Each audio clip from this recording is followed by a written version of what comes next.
Chapter 1 thought क्या होता है? रियली एक सवाल, सीरियसली एक सेकंड के लिए सोच के देखो। अभी इस वक्त तुम्हारे दिमाग में क्या चल रहा है? कुछ तो चल रहा है। शायद कोई अनरेड मैसेज याद आ रहा है, शायद कोई मीटिंग जो कल है, शायद कल का डिनर, या कोई पुरानी बात जो अचानक सरफेस हो गई। शायद बिल्कुल कुछ नहीं, बस एक वेग ड्रिफ्टिंग रेस्टलेसनेस। यार यही है थॉट, या है क्या? क्योंकि जॉन ड्यूई, एक फिलोसोफर जो जेन्युइनली गेम चेंजिंग था, उसने एक बात कही जो पहली बार सुनने में सिंपल लगती है, लेकिन जितना डीपर जाओ उतना और असली लगता। उसने कहा, सारा थिंकिंग एक जैसा नहीं होता। हाउ वी थिंक, ये उसकी बुक है, 1910 में लिखी। लेकिन यार इसकी बातें आज और भी ज्यादा जरूरी हैं, बिकॉज आज हम इंफॉर्मेशन के ओशन में तैर रहे हैं, लेकिन एक्चुअली रिफ्लेक्ट कितना करते हैं? यही है ड्यूई का असली सवाल। और इसका जवाब शुरू होता है एक डिस्टिंक्शन से। सोचना और सोचना दोनों में फर्क है। The 4 kinds of thought. पहला टाइप जो सबसे कॉमन है वो है रैंडम थिंकिंग। इमेजिन करो, रात को बिस्तर पर लेटे हो, नींद नहीं आ रही और दिमाग चल रहा है फुल स्पीड। उस सीनियर ने वो ईमेल क्यों भेजा? यार चाइल्डहुड की साइकिल याद आ गई। काश अभी पिज्जा होता, उस नेटफ्लिक्स शो का नेक्स्ट एपिसोड। सब कुछ एक के बाद एक, बिना किसी कनेक्शन के, बिना किसी डायरेक्शन के। यह भी थिंकिंग है टेक्निकली, लेकिन इसमें कोई पर्पस नहीं, कोई ट्रूथ नहीं, कोई डायरेक्शन नहीं। ड्यूई इसे बहुत सिंपली बोलते हैं, पेनी फॉर योर थॉट्स वाला इडियम सुना है? जब कोई ये कहता है वो ग्रेट इंसाइट नहीं मांग रहा, वो बस पूछ रहा है, हाँ यार दिमाग में क्या चल रहा है? कोई भी आइडल फैंटेसी, कोई भी ट्रिवियल मेमोरी, वो काफी है।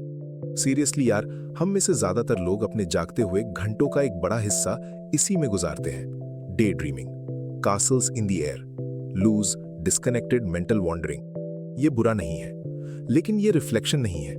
अब दूसरा टाइप, ये वो इमेजिनेशन है जो कनेक्टेड होती है, कोहेरेंट होती है।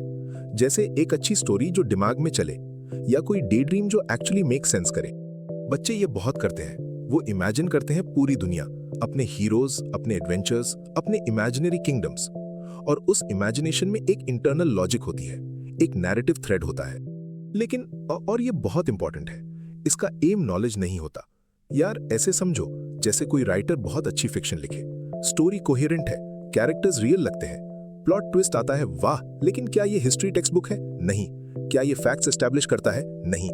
ये फीलिंग का एनहांसमेंट है, मूड का, इमोशन का। इसमें कॉन्ग्रुइटी होती है, एक इमोशनल थ्रेड, लेकिन ये ट्रूथ की तलाश नहीं है। तो यह भी रिफ्लेक्टिव थॉट नहीं है।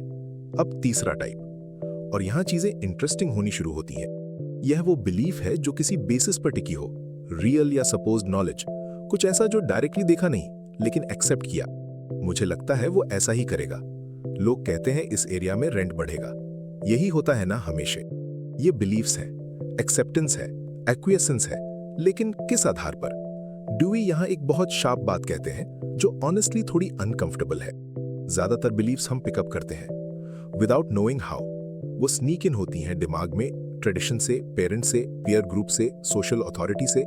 यार इंडिया में यह तो और भी ज्यादा विजिबल है।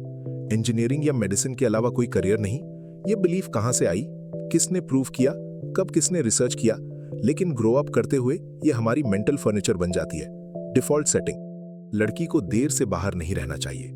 इस कास्ट के लोग ऐसे ही होते हैं। सरकारी नौकरी ही सिक्योर है। ये सब प्रेजुडिसेस है। ड्यूई के एग्जैक्ट शब्दों में प्रीजजमेंट्स। जजमेंट्स नहीं, क्योंकि जजमेंट में एविडेंस होती है, प्रीजजमेंट में बस अजम्पशन होती है। और ये डेंजरस है क्योंकि ये कंफर्टेबल लगती है।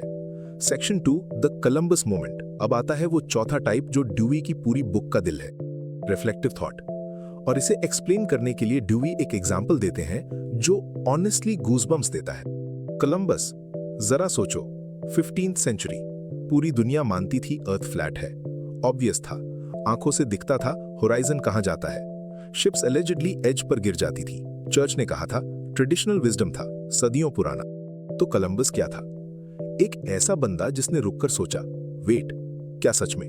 उसने डाउट किया, उसने क्वेश्चन किया, उसने एविडेंस ढूंढी, उसने थियरीज टेस्ट की, उसने कैलकुलेट किया, उसने दूसरे ऑब्जर्वेशंस को वे किया, और फिर उसने एक कंक्लूजन निकाला, अर्थ राउंड है, एक रीजन कंक्लूजन। अब यार यहां ड्यूई एक बहुत सटल लेकिन पावरफुल बात कहते हैं। कोलंबस का कंक्लूजन रॉन्ग भी हो सकता था। एक्चुअली कोलंबस कई चीजों में रॉन्ग था। उसे नहीं पता था वो किस कॉन्टिनेंट पर पहुंचा। उसने सोचा था एशिया है, लेकिन उसका थॉट उसका प्रोसेस फंडामेंटली अलग था उन सबसे जो फ्लैट अर्थ मानते थे, क्योंकि वो अराइव था अपने बिलीफ पर through method, through inquiry, through evidence. वो पहले 3 टाइप्स में नहीं था, वो चौथे में था। और डूवी की डेफिनेशन देखो, active, persistent and careful consideration of any belief or supposed form of knowledge in the light of the grounds that support it. यही है रिफ्लेक्टिव थॉट। यार ये बात सुनो और अपनी जिंदगी में देखो, हम कितने कोलंबस मोमेंट से डरते हैं। जब सबने कह दिया यही है सच, तब भी रुककर सोचना, क्या सच में यही करेज है? यही रिफ्लेक्टिव थॉट है। वो स्टार्टअप फाउंडर जिसके फैमिली ने कहा कोई फंड नहीं करेगा, उसने किया। वो गर्ल जिसने लड़कियां कोडिंग नहीं करती सुना था, उसने किया। वो किड जिसने आर्ट्स लेकर पेरेंट्स को फेस किया, उसने किया। ये सब अपने अपने कोलंबस मोमेंट्स हैं। Section 3, the weatherman and the central factor. अब तक तो हमने चारों टाइप्स को रफली समझा। अब ड्यूई एक और डिमेंशन ऐड करते हैं। थिंकिंग का सेंट्रल फैक्टर क्या है? इन्फरेंस। और वो इसे एक बहुत सिंपल एवरीडे एग्जाम्पल से समझाते हैं। इमेजिन करो एक आदमी गर्म दिन में बाहर वॉक कर रहा है। स्काई क्लियर था जब उसने आखिरी बार देखा था। वो अपने ही थॉट्स में चल रहा है। अचानक हवा ठंडी लगती है। कोई थॉट नहीं हुआ अभी तक, बस एक फिजिकल सेंसेशन था। Coolness, registered, noted. लेकिन फिर उसके दिमाग में कुछ फ्लैश होता है। रेन आने वाली है, ये थॉट है। वो ऊपर देखता है, सन और उसके बीच एक डार्क क्लाउड है। वो अपने स्टेप्स तेज करता है। सोच के देखो ये कैसे हुआ। ठंडक फील हुई, रेन का सजेशन आया। क्लाउड देखकर वो पॉसिबिलिटी कंफर्म हुई। एक ऑब्जर्व्ड फैक्ट ने एक अनऑब्जर्व्ड ट्रूथ की तरफ पॉइंट किया, और यही है इन्फरेंस। यही है रिफ्लेक्टिव थिंकिंग का सेंट्रल फैक्टर। ड्यूई कहते हैं ये हम डेली करते हैं, हर वक्त। किसी कॉलीग की बॉडी लैंग्वेज देखी, आज कुछ रॉन्ग है, डायरेक्टली नहीं बताया उसने, लेकिन साइंस थे, क्लूज थे, तुमने इन्फर किया। किसी के घर के बाहर वेट शूज देखे, कोई आया था, नहीं देखा आते हुए, लेकिन एविडेंस था। यही सिग्निफिकेशन है। एक चीज दूसरी चीज की तरफ पॉइंट करती है, इंडिकेट्स करती है, बेटोकन्स करती है। लेकिन और ये क्रूशियल डिस्टिंक्शन है, क्लाउड देखकर किसी का फेस इमेजिन करना अलग बात है, क्लाउड देखकर रेन की पॉसिबिलिटी फील करना अलग बात है। पहले में हम बिलीव नहीं करते, बस एंजॉय करते हैं। दूसरे में हम जेन्युइनली कंसिडर करते हैं कि क्या ये रियल कनेक्शन हो सकता है। ये डिफरेंस यही रिफ्लेक्टिव थॉट को डिफाइन करता है। इन्फ्रेंस में तुम एक ऑब्जर्व्ड फैक्ट को ग्राउंड की तरह यूज करते हो किसी अनऑब्जर्व्ड ट्रूथ को बिलीव करने के लिए। Evidence, warrant, ground. बारिश डायरेक्टली फील हो सकती है, या बैरोमीटर देखकर ग्रास की लुक से, हवा की डायरेक्शन से इन्फर की जा सकती है। एक मैन डायरेक्टली देखा जा सकता है, या उसके फुटप्रिंट से, उसकी हैंडराइटिंग से, उसके किसी की बात से इन्फर किया जा सकता है। थिंकिंग, असली थिंकिंग तब होती है जब प्रेजेंट फैक्ट्स फ्यूचर या हिडन फैक्ट्स की तरफ लीड करें, जब एक चीज दूसरी चीज के लिए एविडेंस बने। 4, परप्लेक्सिटी। जहां सोचना असल में शुरू होता है, ड्यूई अब और भी डीपर जाते हैं। रिफ्लेक्टिव थिंकिंग में एक्चुअली 2 इंटरनल एलिमेंट्स होते हैं। पहला, परप्लेक्सिटी, डाउट, हेजिटेशन, वो मोमेंट जब कुछ ऑफ लगे। दूसरा, सर्च, इन्वेस्टिगेशन, एविडेंस की एक्चुअल तलाश। और यार ये बात मुझे पर्सनली बहुत पसंद आई। थिंकिंग तब शुरू होती है जब कुछ डिस्टर्ब करे, जब सब स्मूथ चल रहा हो, दिमाग क्रूज मोड में होता है, जब कुछ अनएक्सपेक्टेड हो जाए। रुको, ये क्या था? तब असली इंजन ऑन होता है। उस कूलनेस वाले एग्जाम्पल में ठंडक ने डिसरप्ट किया, एक्सपेक्टेड नहीं था, और उस डिसरप्शन ने थिंकिंग को ट्रिगर किया। यह प्रोफाउंड है, जेन्युइनली। हम तब सोचते हैं जब कुछ मैच नहीं करे, जब कुछ अनएक्सप्लेन्ड हो, जब कुछ चैलेंज करे। जब सब एग्जैक्टली एक्सपेक्टेड चले, दिमाग चलता ही नहीं। प्रॉब्लम ही थॉट का स्टार्टिंग पॉइंट है। अब उस आदमी ने ठंडक फील होने पर ऊपर क्यों देखा? सर्च था, इन्वेस्टिगेशन था, उसने लुक किया उस सजेस्टेड एक्सप्लेनेशन को कंफर्म या रिफ्यूट करने के लिए। क्लाउड थे, कंफर्म हो गया।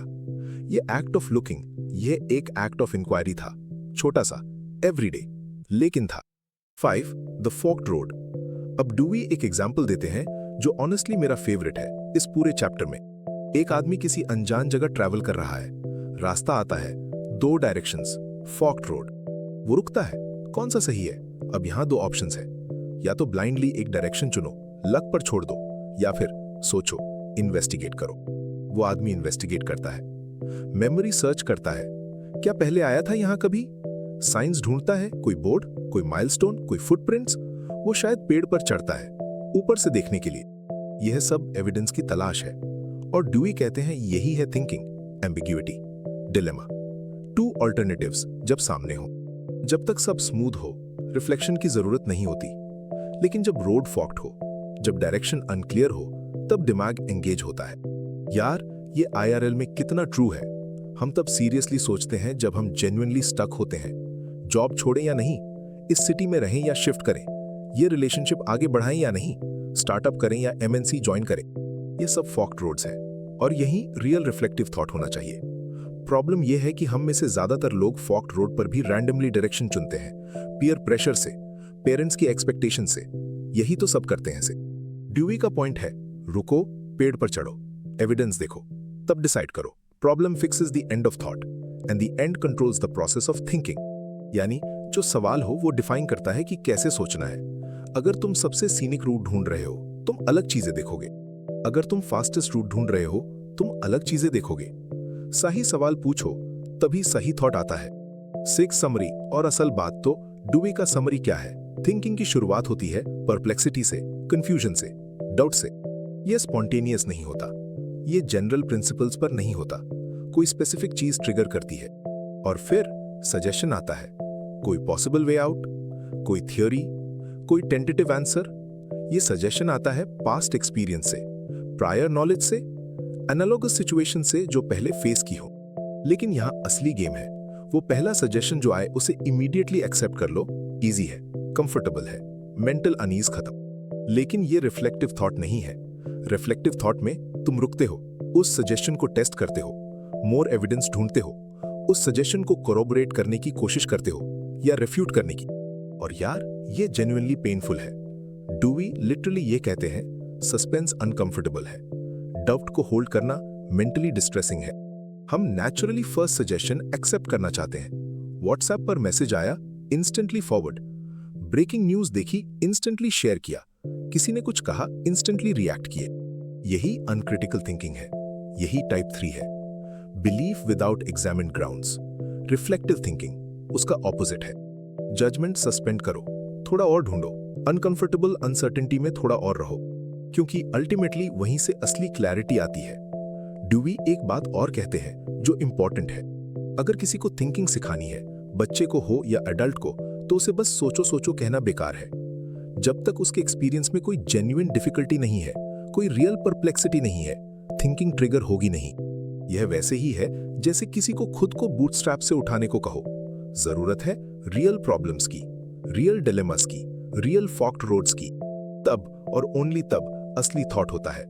द फाइनल बीट ये चैप्टर एक फाउंडेशन है, जॉन ड्यूई की हाउ वी थिंक का। और जो बात वो कह रहे हैं वो सुनने में सिंपल है लेकिन जीने में कठिन। असली थिंकिंग एफर्ट है, करेज है, डिस्कंफर्ट को होल्ड करने की कैपेसिटी है। कोलंबस ने किया बड़े स्केल पर, लेकिन हम भी कर सकते हैं रोज छोटे स्केल पर। जब किसी फॉरवर्डेड मैसेज को फॉरवर्ड करने से पहले एक सेकंड रुकते हैं, क्या यह सच है? जब किसी ओपिनियन को ब्लाइंडली एक्सेप्ट करने से पहले सोचते हैं, ये किसने कहा और क्यों और क्या एविडेंस है? जब फोर्क रोड पर गेस करने की बजाय थोड़ा ऊपर चढ़ने की कोशिश करते हैं। यही है थॉट, टाइप 4 वाला, reflective, active, evidence based, persistent. और यही है इस पूरी बुक का स्टार्टिंग पॉइंट।